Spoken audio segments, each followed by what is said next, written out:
Yes, please. Your Honor, before the court today, we have the matter of Commonwealth versus Lindsay Clancy. Ms. Clancy is present. She is represented by Attorney Kevin Reddington. The Commonwealth is represented by Assistant District Attorney Jennifer Sprague and Assistant District Attorney Shannon Buckingham. All right. Well, good afternoon, counsel. Good afternoon, Ms. Clancy. Counsel, could I see you at sidebar?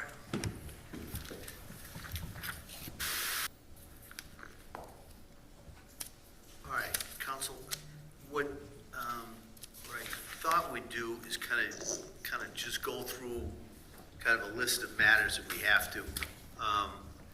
So I know we're going to talk about impanelment, we'll talk about scheduling, and then some of the pretrial matters we're going to go. I want to talk to counsel in regards to if the defendant at some point is going to request to be absent from the courtroom at some point during the trial. I want to go over. That's not carved in stone. No, I know, I'm just, the reason I wanted to raise it, so that if it, and it's not carved in stone, but if it comes I up, can tell you, Your Honor, that without invading attorney-client privilege, she does not intend to Right. seek to absent herself at all from this trial. She'll be here from beginning to end. and that's fine. The only reason I'm saying it is I know that was raised, it may come up, that's all. And if it comes up, it may come up because of observations I make. I'm not saying that the defendant would be requesting that, but I just kind of wanted to let counsel know how I would handle that if that came up. Then we want to talk just about, I know we've got the blood spatter motion we have to address, I believe. Well, Your Honor, I've changed course on that, and I've talked to defense counsel about that today. I'm no longer going to, well, my goal is no longer to use a physical demonstration. Okay. During prep with the witness, we realized that a series of photographs might better display the different types of spatter. So the witness is sending me photos that she uses during trainings when she trains other people, and I'll send those to defense counsel, and we should be able to agree on some photos, I think. All right. That should be fine. And so with that, we don't need to address that motion today? I don't believe so. No. It could be difficult if you have I did photos. consult with Peter Valentin, my expert, and I told him that it was my feeling and understanding that we would not be doing the dope ad today, so I'm good on that. Okay, all right. So we won't address that.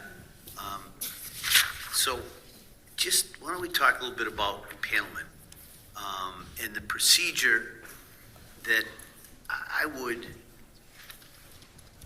consider doing is implementing a questionnaire. And I drew up a draft of one. I'll give it, we can kind of do a final talk through on Monday where we do that, but this is just so you can take a look at it. It's just 8 or 9 questions. So my thought would be have the jury come up here as a whole, give them an introduction to the case, give the Commonwealth, do we have a statement of the case? Yes. I submitted the final pretrial memo. Ah, I believe defense counsel submitted a paragraph that he would like read that the Commonwealth's objecting to. All right, well, why don't we, so we'll circle back on that, and then go through the general questions with the jury, then send them back downstairs to fill out this questionnaire. My other thought is that there is an extensive witness list, and it may make more sense to have the jury be handed a copy of that list, and bring that down with them when they're answering the questionnaire, because last I counted, it was over 200 names, and I think it would be difficult for anybody to sit there and try to remember who it is, do I know that person or not? So my thought would be to give them the questionnaire, give them the witness list, send them downstairs to fill that out. That then gives us an opportunity to take a break, line up for the individual part of the voir dire, and then bring them up and bring them in one at a time into the courtroom over here at sidebar, and just proceed that way. I think that's a good idea, Your Honor. I would just ask that those witness lists be collected from the jurors as they leave. That's a good idea, yeah. I have no, Mr. Reddington? Yeah, that's fine. All right, so that's the way we'll do that. see, I have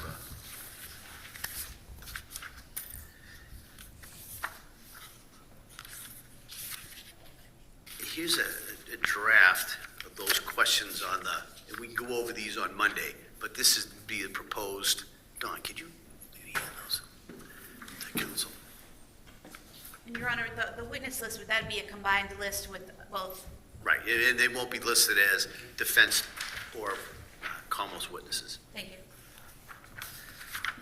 So this is just a rough draft of the questionnaires, and then bring them up. My thought would be to impanel 18 on this case, because it's going to be a lengthy trial. And then, so everybody's going to get, well, I know there's a motion for additional challenges. So why don't I hear you on that at this point? Mr. Reddington? Are we going to talk about the questionnaire eventually, or? Yeah, I'll give you, right, I just, Okay. Thank you. Your Honor, I have filed a request for additional challenges. I understand that would be entitled to 18, is that correct? Correct. As I was told, you might contemplate 18 jurors. yeah, we're going to see 18. So I'm asking, and I don't know if the government agrees, that we would have additional jurors. Obviously, that would be committed to your sound discretion, but it's the type of case, not only publicity-wise that we usually deal with, but just the sheer emotional impact that this case is going to have on jurors. And I have always felt that jurors really, take to heart their obligations under a jury trial. And I have literally had occasions where I've run into jurors from older cases, emotionally charged cases, in public places, and they would shake my hand and they cry. And that to be like 5 or 10 years later. And the impact of this case, which in my decades of trying cases, is probably the most emotionally disturbing and challenging, I think, is going to have a significant impact on jurors, more so than the usual that we deal with. So recognizing that 18 challenges might sound like a lot, I just feel that perhaps an additional number of jurors subject to your discretion would be appropriate, especially with the length of time that they're talking about, along with the emotional factors. Come on. I would join in the request for the additional peremptory challenges. And I just have a question in terms of if the court is going to impanel 18 about the seating of the 2 additional, because we want to make sure they have adequate viewing of the monitor and the witness box. But other than that, I have no objection. All right, I want to consider this motion. With both parties requesting it, puts it in a little different path that you usually have on this. So, but I do understand the uniqueness of this case, the allegations. So I'm going to take that under advisement. We'll let the parties know in the next day or two. So that'll be under advisement. And in regards to the seating of the jury, my thought would be, which I've done before, is to have, not to have those 2 side by side, but one in front of the other. And I think we haven't had that problem before in regards to being able to see either the witness, because it kind of lines up, and then the screen, which I imagine is going to be used here. Might have to turn it a little bit, but the cases I've done before with the 18, all the jurors were able to see. And then what we'll do is I'll just ask them as we're going through this, because everybody can see this. If you can't see it, let us know. If we have to adjust the screen or adjust the seating at that point, we'll do that. But I haven't had that problem, but I don't have them side by side like that. So, all right. Any other questions in regards to the impanelment, Commonwealth? No, Your Honor. Mr. Reddington? I don't think so, Judge. I mean, I think we've all done cases with each other, so I would expect they'll be kind of handled the way we've done it before. So, that would be the impanelment. As I said, with the schedule, as I indicated over here, I'm going to tell the jurors what the schedule is going to be, but let them know that it's a fluid situation in regards to how long the trial is going to be, how long the schedule's, on a day by day. So I'm not going to be very precise, I don't think. And we'll talk a little bit more maybe on Monday in regards to how I address that with the voir dire. Let me see. The other issue that I had, just in regards to, and I know Mr. Reddington indicated that you don't believe there's going to be a request for the defendant to be absent from any of there. And so what I would, just so the parties would know, if that comes up under Rule 45, what we'd do is we'd just do a colloquy, maybe do a signed waiver, and we could deal with it that way. So it wouldn't take up a lot of time. I think it's just better for everybody to know that's the procedure that I would follow, kind of after looking at the case law on that. In regards to the view, I know that I had allowed the Commonwealth's motion for review. There was a proposed order with the Commonwealth's motion.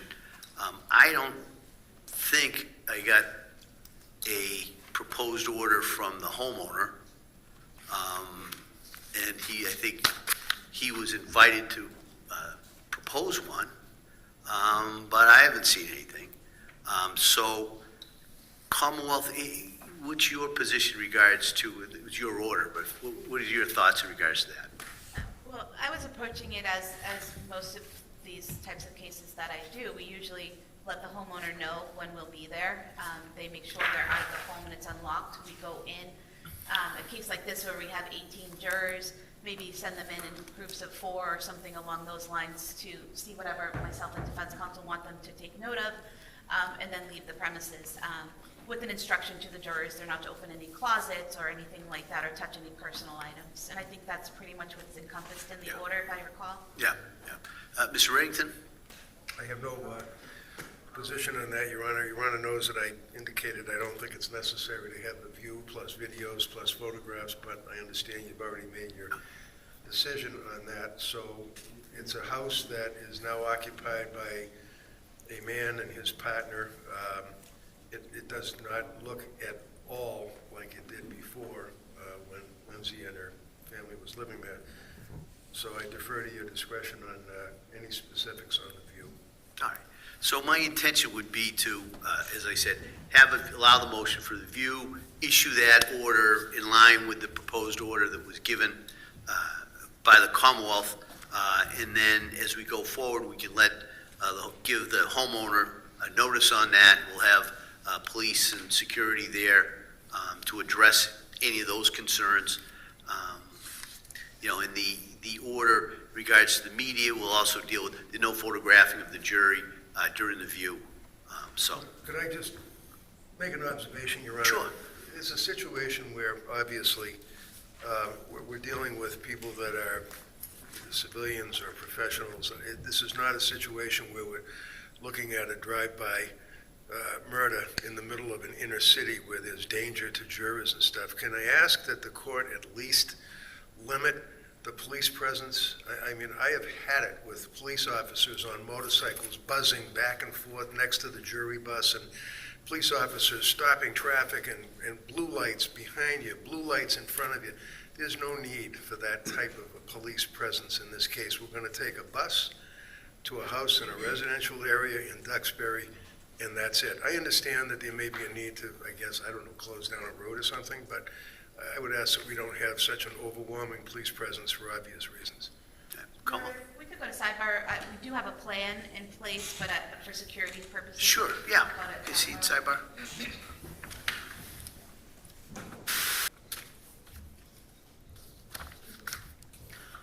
One of the, I know, motions that was filed and argued had to do with photographs. I know, and I allowed the Commonwealth to be able to introduce some photographs. Just so, again, there's no surprises.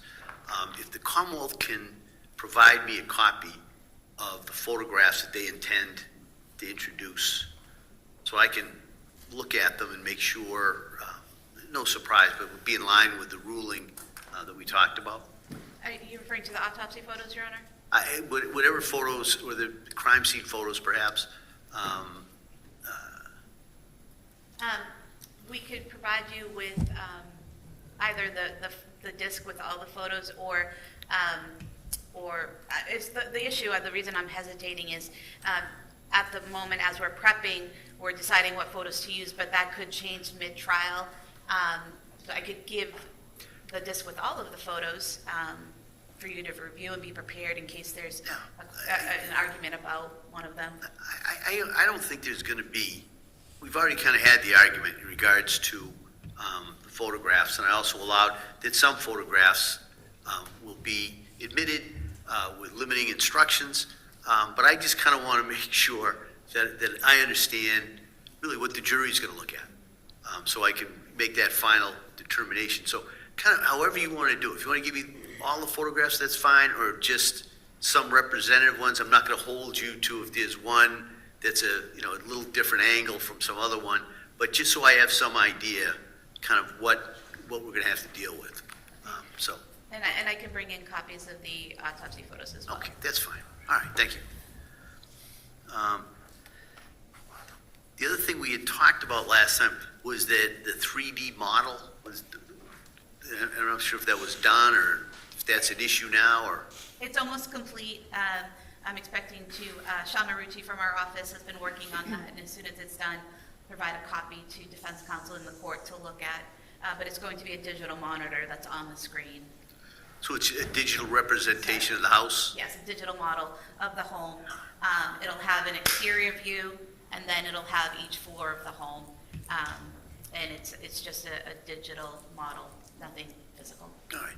So if you could just make sure Mr. Reddington sees that, and then we can deal with that as we come I'm sure they will, close to and it. I have no problem with the AutoCAD stuff. I may have one myself. So it's Okay, not- all right. So we won't worry about that.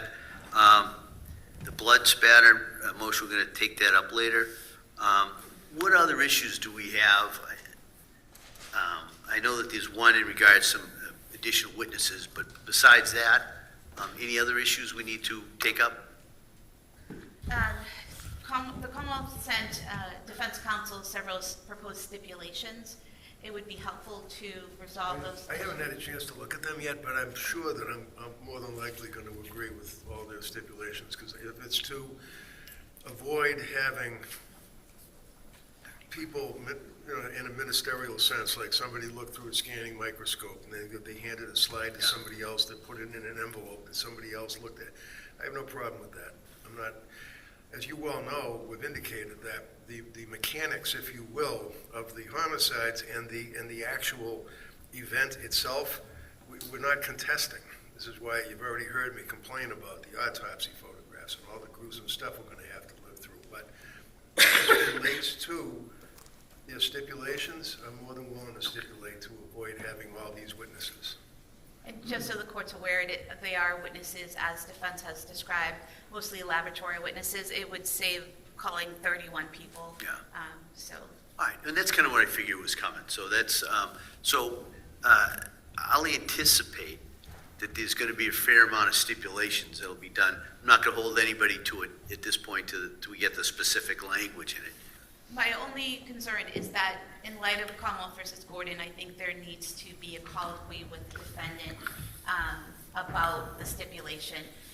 And I haven't done one myself, so I don't have a model for the court. I'm not sure if other judges have done it at this point, but that's something, I think it would be something along the lines of other similar waivers of a constitutional right, but.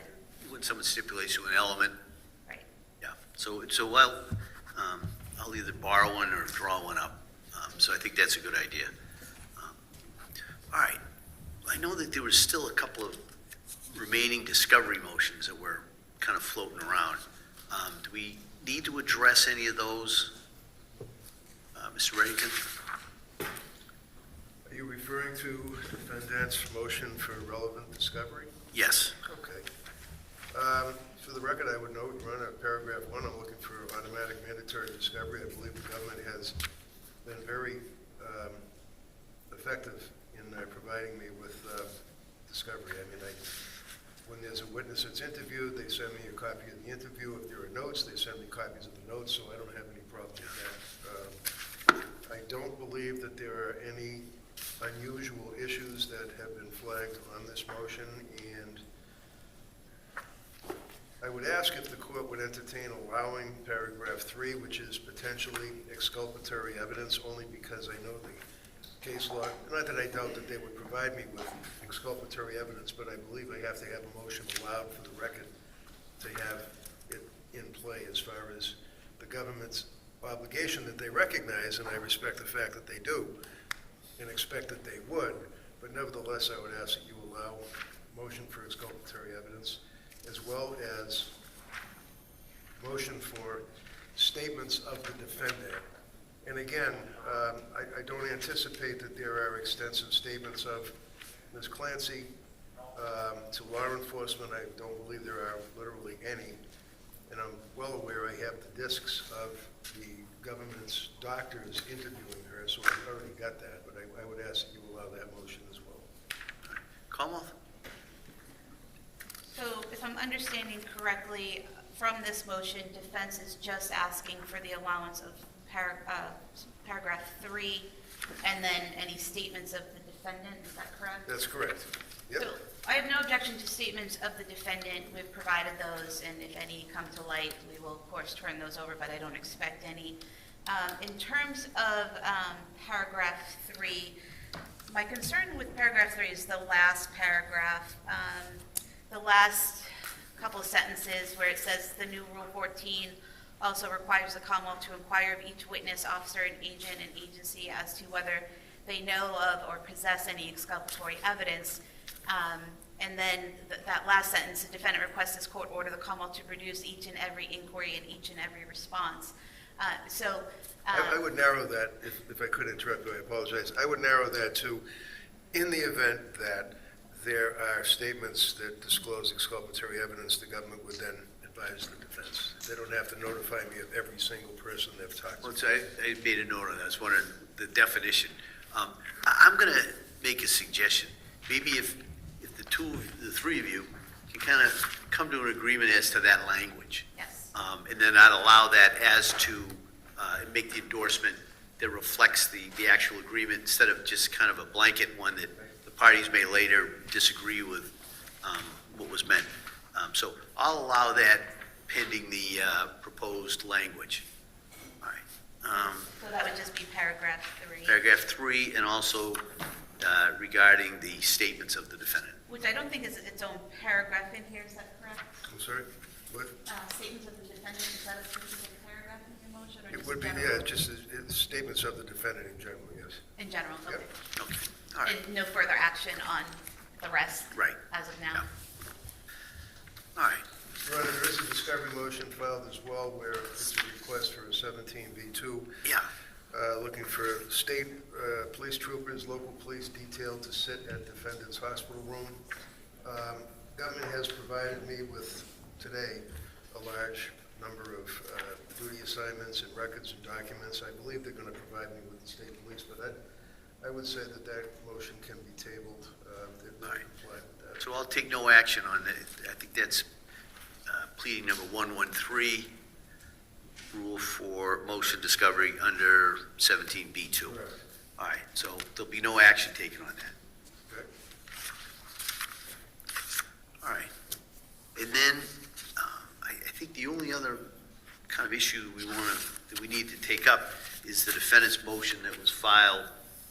No, there are a couple more. No, there are. Sorry. Sorry. Yeah, very briefly, Rena, as counsel had already indicated, under the document titled Joint Pretrial Memorandum, Oh, yeah, okay. the government said an agreed statement of facts to be read to the jury, basically alleging on January 24th, 23, the defendant strangled her 3 children, naming them and their ages, with exercise bands in the basement of their home, thereby murdering them with deliberate premeditation and extreme atrocity and cruelty. And that's the extent of what would be referred to as the agreed statement of facts by the government. I then submitted a request that Your Honor would consider adding paragraph that Lindsay Clancy denies the allegations that she is guilty of, quote, murdering them with deliberate premeditation and with extreme atrocity and cruelty, end quote, and notes that she has accepted responsibility for the acts resulting in the death of her children, however, was lacking criminal responsibility at the time of the acts as a result of postpartum depression, psychosis, and involuntary intoxication. As a result of ingestion of numerous prescribed medications, Lindsay Clancy is thereby alleging she is not guilty due to a lack of criminal responsibility and will present what is referred to as the insanity defense, which I know was one of the questions that you had put in the questionnaire. Come on. So, Your Honor, Mr. Reddington, do I have a copy? Is that submitted? I mean, we send them all to the I clerk. provided a copy of the joint pretrial I have memo to the the, clerk. I have the joint pretrial, but I'm just, The statement of facts is at the beginning, the proposed statement of facts for the Commonwealth. No, you I was looking for Mr. Reddington's version. No, because I know I sent them to them, I know we sent them to the clerk. All right. All right. Yeah, go ahead, Ms. Brigg, I'm sorry. So the Commonwealth would object to the paragraph as a whole. We would not object to the statement, Lindsay Clancy denies the allegations, and that she is alleging she's not guilty due to a lack of criminal responsibility. But the rest would have to come in either through her testifying or other witnesses testifying, saying that she denies the allegations that she's guilty of murdering them with deliberate premeditation and extreme atrocity and cruelty kind of flies in the face of the statements earlier that what happened is not in dispute. So that is the reason for having the evidence about what happened to Cora, Dawson, and Callan, and including the autopsy photos, because that all goes to extreme atrocity and cruelty and deliberate premeditation. And then the rest, where it notes that she has accepted responsibility, again, that would be putting evidence before the jury or statements before the jury that may or may not ever be in evidence. So I think the standard, she denies the allegations, and then including what the defense is, which I usually object to, but I'm not in this case because it's public knowledge. So those two statements, I think, would be sufficient, and I don't think the rest would be appropriate. All right. What I've done in past cases like this, I think the one we did a couple of years ago, was basically in the statement of the case after with the Commonwealth's allegations to say something about the question before you will be whether or not Ms. Clancy was criminally responsible if she lacked criminal responsibility. The prosecution has the burden of proof. The prosecution must prove beyond a reasonable doubt that she was criminally responsible at the time that she killed her 3 children. Any objection to that? I do object to giving an instruction such as that, in that the case law states that we're not required to prove that she had criminal responsibility until the defense raises it. So at that point, at the beginning of the case, it hasn't been raised. I'm not objecting to it that that's her defense, that she lacked criminal responsibility, but I object to an instruction at the beginning when that evidence hasn't come in. I expect it to come in, but things change during trial. You never know. It's the same as with self-defense instructions. I object to those at the beginning of the case because it's dependent on evidence that comes in during the trial. But then what's the basis then for asking the jury in the impanelment questions about their position regarding the defense of criminal responsibility? Because like self-defense, we expect that will be an issue. So we want to know if it's going to affect our ability to be fair and impartial. But I don't think the instruction comes until it actually becomes an issue. And I understand it's the court's discretion on Right, that issue. yeah. I'll take a look at them, but just so everybody, I'm probably going to give something similar to what I gave, what I just kind of read out, just to kind of tell them this is the issue. You know, this is the defendant's position, that she was not criminally responsible. This is the Commonwealth's position, is that she committed a crime. And so it'll be something along that line. And I'll show everybody before we read it to the jury, so everybody can kind of have some additional feedback, but it'll be something similar to that, I bet. All right. What else? Any other issues before we get to the, I did file a request for the court to consider, I don't know if you have it, the motion for sequestration of the jury. You didn't have that? no. Okay. Have you seen this, Commonwealth? I have, Your Honor. I say, I know that when we file them, we send them to the DA, we send them to the court, so. No, I have to follow my sword. It was sent to me. I had Okay. seen this one. So the motion's allowed? No, but I'd like to, just so I don't blame somebody else. It was sitting on my desk.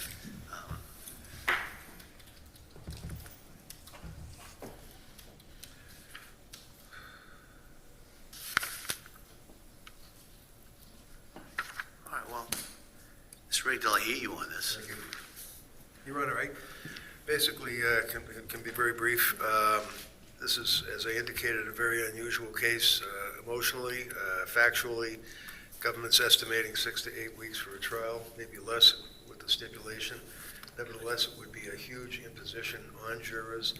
There has been extensive pretrial publicity, as you know, from the motion for a change of venue, which Your Honor heard and denied, which would be renewed at the time of the impanelment, depending on the way the jurors react to the questions in the sidebar individual voir dire.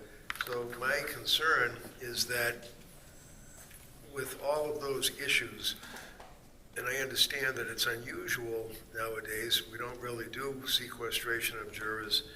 I think this is a very unusual case that may warrant that. And even if it's a possibility during the course of the trial, I think that the court should at least flag that issue for the potential jurors, for them to factor that into their own determination of their availability. So that's why I filed the motion.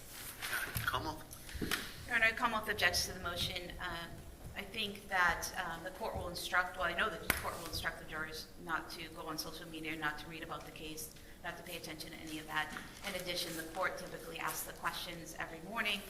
If they've been able to follow those instructions, they're presumed to follow those instructions. So I don't think sequestration is necessary, and I don't think it would be necessary to ask them about something that may never happen in the case at impanelment. All right. I'm going to deny this. I will, said I'm going to ask the jury if they've heard of anything before, if it's affected their ability to be fair and impartial. I'm going to ask them every day whether or not they've seen anything, and also go instruct them not to view any articles or social media in regards to this during the course of that. And I'll follow up every day to make sure they follow those instructions. So I'm going to deny this motion. Do I have to note an objection every time you deny a motion? No, I think my denying it is Great. to Thank save you. that. And I think there's one more motion, Your Honor. All right. Okay, yeah. All right, what's the last motion? Last motion, Your Honor, before we get into the jury questionnaire, I think would be caption defendant's motion for jury instruction. You have that? I don't have that. Yeah, can you print that out? I mean, I can give you this if you don't have it, it's all right.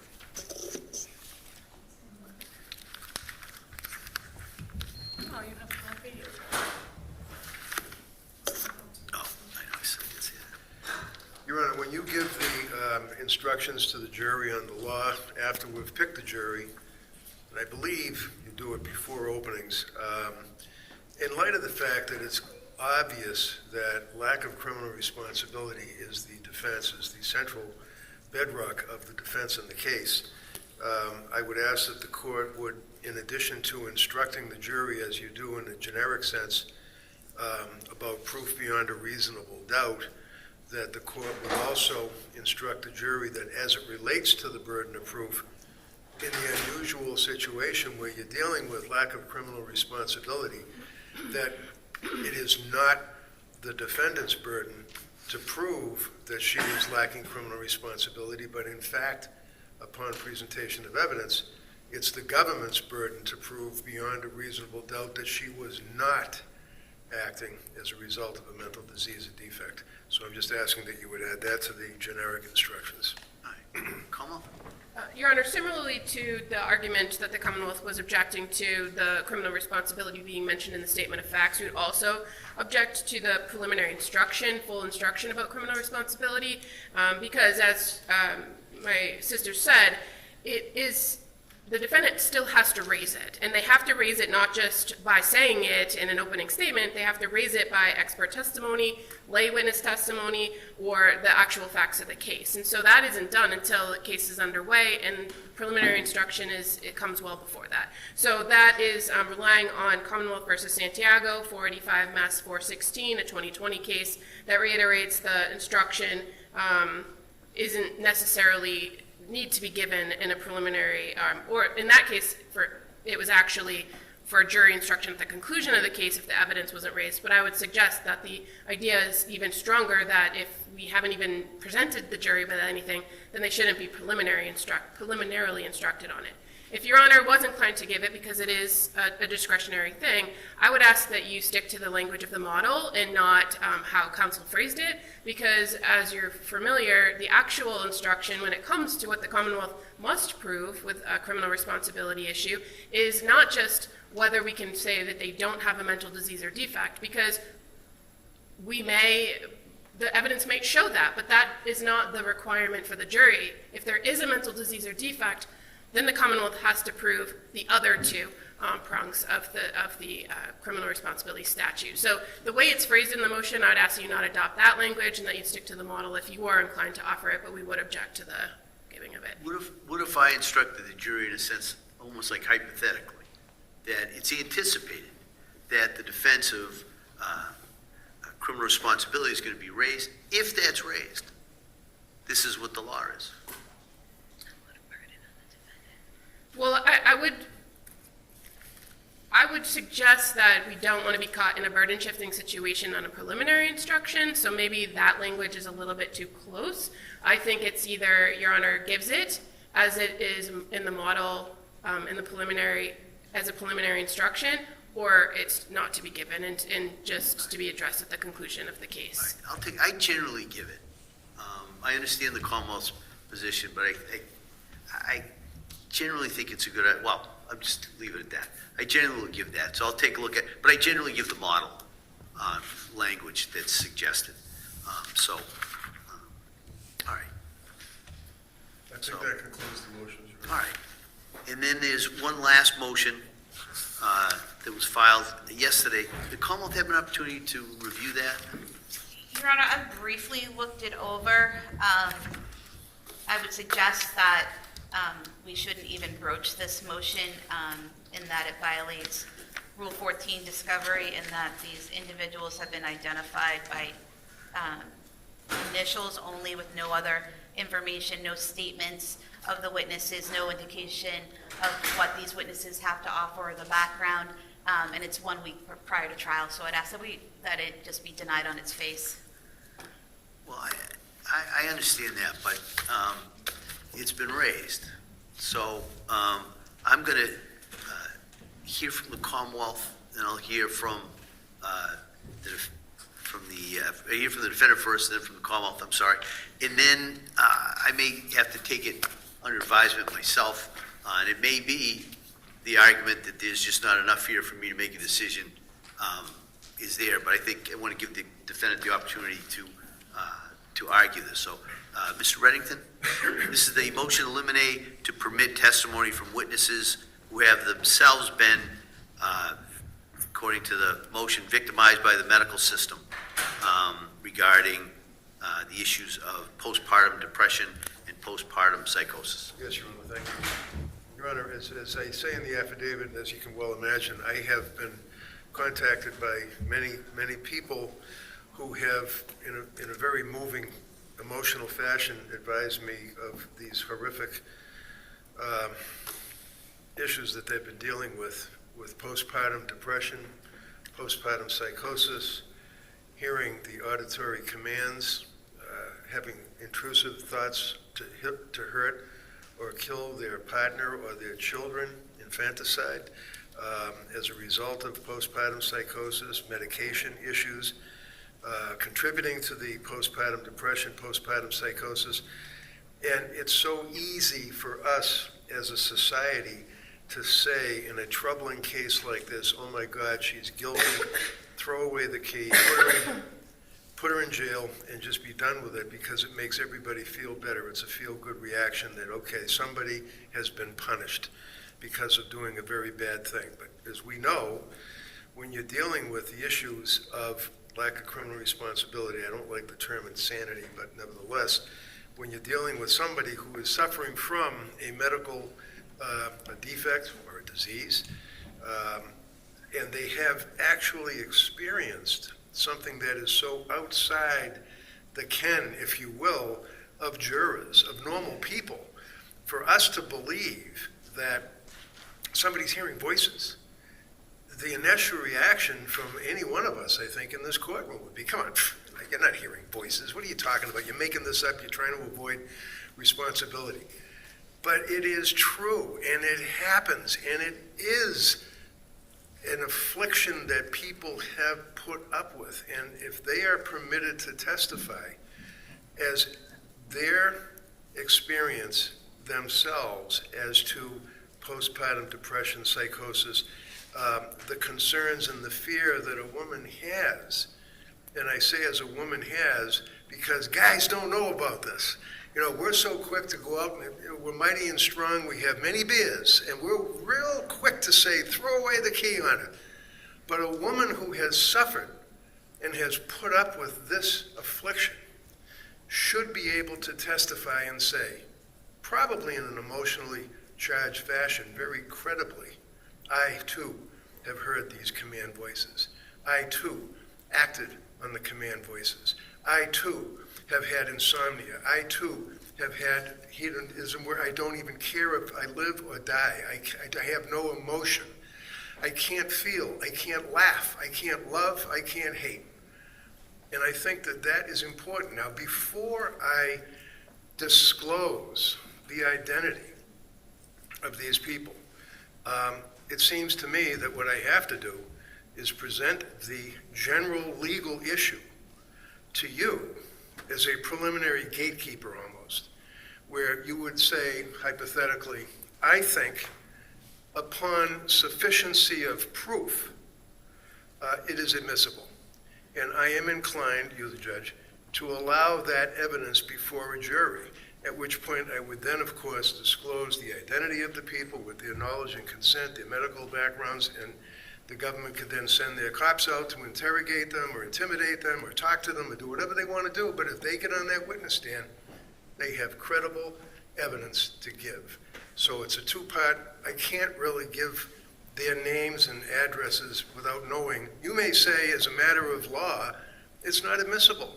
Somebody's individual experience with a narcotic, with a drug, with a disease or a defect is not admissible in a sense of the specifics of a trial. And if that's the case, then it shuts down the issue, and that's the end of it. But I had to raise the issue preliminarily. Thank you, Your Honor. I'll incorporate what I said before about Rule 14 and the lack of notice in the 1 week prior to trial, but also defense counsel cites no rule of evidence that would allow for the admission of layperson testimony about these issues. He cites to the battered woman statute, but in that statute itself, it refers to expert testimony, not laypersons saying, I had this experience, so the defendant must have as well.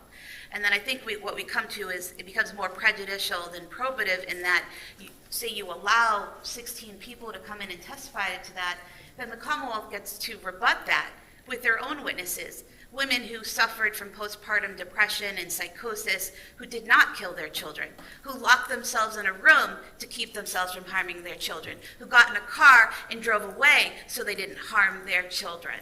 And so then it becomes a trial within a trial. And it's more prejudicial than probative. There's no rule allowing the admission. And it would delay the trial, in all honesty, because then we would be filing a motion for discovery on these witnesses, their medical records, having them interviewed by police, which would take time. So I would object to this motion. I'd like to know who these people are that were locking themselves in rooms and getting in their cars to avoid killing or hurting their children. Just go on Facebook, they're all over. But isn't that the whole problem? I think what the Commonwealth is saying, that this isn't just a trial within a trial. It would be 16 trials within this trial. I understand the argument, especially the kind of comparison to the battered women syndrome. But has that case those cases develop, I'm sure Mr. Reddington may remember, as those cases that became more and more admissible, it really hinged a lot upon the testimony of experts. And in this case, I anticipate there's going to be experts that are going to talk about the reality of this postpartum depression and postpartum psychosis. So that's coming out. And these are testimony that'll come from the experts, I think, on both sides. It doesn't seem like there's a question of whether or not postpartum depression or psychosis is real. I mean, all the experts seem to agree that it's real. So because of the ability to get the probative part of what those women would bring to the court, the experts can give that. And so I'm going to deny the motion at this time. All right. Anything else we need to address, Commonwealth? I just think on the questionnaire, I was looking over the questions. I don't have any objections. I only request an addition. On number 2, it asks about a family member or close friend being diagnosed with postpartum depression, or generalized anxiety disorder. It also asks to include bipolar disorder, as most of the experts in this case have diagnosed the defendant with bipolar disorder. So I think it'd be important to have that information. All right. Anything else in regards? And also, Your Honor, there's no question on here regarding medications, whether people have any experience with psychiatric medications and whether that would affect their ability to be fair and impartial. Either experience or views about. Is that the case? All right. Mr. Reddington? First of all, if I could just harken back to the orders that you've given on the motions in limine, and I don't mean to seem paranoid, but you, I'm sure, understand. The appellate courts in Massachusetts have repeatedly stated that on a motion in limine, if the defense counsel does not object, you're waiving it. So I just want to make sure, number 1, for the appeals court, if necessary, or the SJC, I object. And is it my understanding that any further objections, I don't have to keep objecting because I respect your ruling that I don't have to? Come on. I have no problems with that. I think especially it's clear that the issues were raised on the motions to eliminate. I've ruled on them, and I think there doesn't need to be a recurring objection on those. I would agree, for the record, Your Honor, that if whichever party was affected by the denial, the objection is there. Okay, all right. All right, addressing the questionnaire, Your Honor, if I may, it's an interesting issue that we're dealing with. The questions that have been requested, have you, a family member or close friend, ever been diagnosed with postpartum depression, or generalized anxiety disorder? The next question is, skipping over the NGA, number 4, have you, a family member or close friend, ever been diagnosed and or treated for mental illness or condition? And then going down to number 6, have you, a family member or close friend, had an experience with a psychiatrist, psychologist, or mental health facility that would make it difficult for you to be fair and impartial in this case? And finally, number 9, do you believe that a person's mental illness should not be considered when determining their guilt or innocence? So, going backwards, number 9, this is very similar to when we ask jurors or we tell jurors, do you understand that a defendant does not have to testify in this trial? Do you understand a defendant does not have the burden of presenting evidence on his or her own behalf? And many times at sidebar, jurors will say, well, I think they should tell their side of the story. And then the judges will say, well, if you are instructed by me that that is not to be considered, can you then abide by my instruction and be fair and impartial? And they always invariably say, well, yeah, I could, I guess, and then they will be accepted. I'm concerned about raising all of these so personal issues. There is a stigma in this country of mental disease or illness. There is, whether we acknowledge it or not, and it's embarrassing to many people. And I'm just concerned that jurors would, let's say they answer yes to question 2, that you or a family member has been diagnosed with PPD or depression or generalized anxiety disorder, and they say yes, then that's going to open up the inquiry into when, where, how, who, what medication, and will then invariably lead to kind of an inverse challenge by repeated challenges by the government, I think, to pretty much any citizen who comes in here. It's almost like a reverse Batson challenge. Any citizen that comes in here and has had mental treatment or has had what they perceive to be a mental disease, and they have been on medication, they're going to say hypothetically, yes, I have, and I saw Dr. So-and-so, and I think that the shrinks are useless, and I think they're terrible, and I think they're horrible, and they ruin my life. They're gone. They're going to challenge that person. If a person says, yes, I had medical treatment by a psychiatrist and I was on medication, that begs the question, how did that work out for you? Was there any issue with the medication?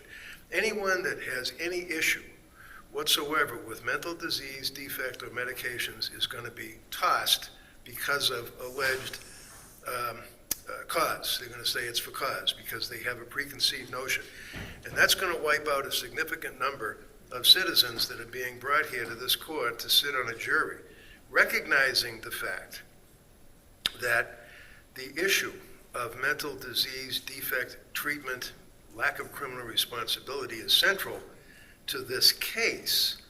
I certainly have no problem, and I have confidence, as we always say, that the court will give a very forceful instruction to the jurors that regardless of any preconceived notions, that they come into this court with a clean slate and they have to listen to the testimony and listen to the evidence. We do it all the time, usually to the detriment of the defense, but we do it and we say, okay, can you understand what I'm telling you, that you don't have to listen to this, or that you don't have to feel the defendant has to present their evidence, and we accept them as jurors. So I don't think it's fair to exclude a potentially significant number of people that would be good citizens, good jurors, just because they have had mental disease or treatment, psychiatrists, psychologists, MDMA, or whatever they call it, or any of those treatments, or medical issues with medications. I just think that we're flirting with disaster on that type of question. So what would you want me to just ask number 3? Number 3, looking at number 3, I think is fine. The defense in this case is that Ms. Clancy is not guilty due to not being criminal or lack of criminal responsibility. At the time she killed her 3 children. This is commonly referred to as an insanity defense. Is there anything about this so-called insanity defense that would offend you or cause you to not be able to fairly decide this case? And then they come up on the individual voir dire and they say to you, in our presence, yes, I don't like psychiatrists, or I don't like psychiatric medications, or my brother did something or other. Yeah, I think question 3 captures it, instead of going through all of those questions, number 2, 4, 6, 9. I think number 3, I have no problem with. Commonwealth? Your Honor, I think the questions should remain as they are. Defense counsel's only objection to them seems to be his belief in knowing how we're going to make decisions and how we're going to address issues or answers that come up at sidebar. And he is wrong about our approach, and he is wrong about the way we handle things. I can speak for myself, and I can say that if a person comes up and says that they have had mental health treatment, mental health medication, I have no issue with that, as long as they can be fair and impartial to both sides. And I mean both sides, not just me, to the defense as well. Now, his example that he gave, that someone says, I had an awful experience with a doctor, it ruined my life, and I can't be fair and impartial, I should think that neither side would want to take that person, because we want a fair and impartial trial for both sides. So I think the questions are fair. I think the questions get to the heart of the issues that will be in this case, and I think a lot of them get to the issues that case law in this area addresses we should ask about. So I'd ask that you leave your questions as they are. All right, I'm going to take a look at it. I may I don't think I'm going to go just with 3. But I may combine, there are a couple of kind of just going over the same kind of area. So I think if I can condense those, that's probably what I'll do. And I'll give parties the chance to be heard again in regards to that. So it'll probably be 3 and then maybe one other one addressing that kind of issue. All right, anything else? Would you want to consider adding the question of, do you understand that a defendant does not have an obligation to present any evidence or testify in I'm the case? just so everybody knows, what I'm also going to do is after we have the questionnaire, I'm going to bring them up, bring each juror over to the side, and then I'm going to ask, some additional questions, including defendant not having to testify.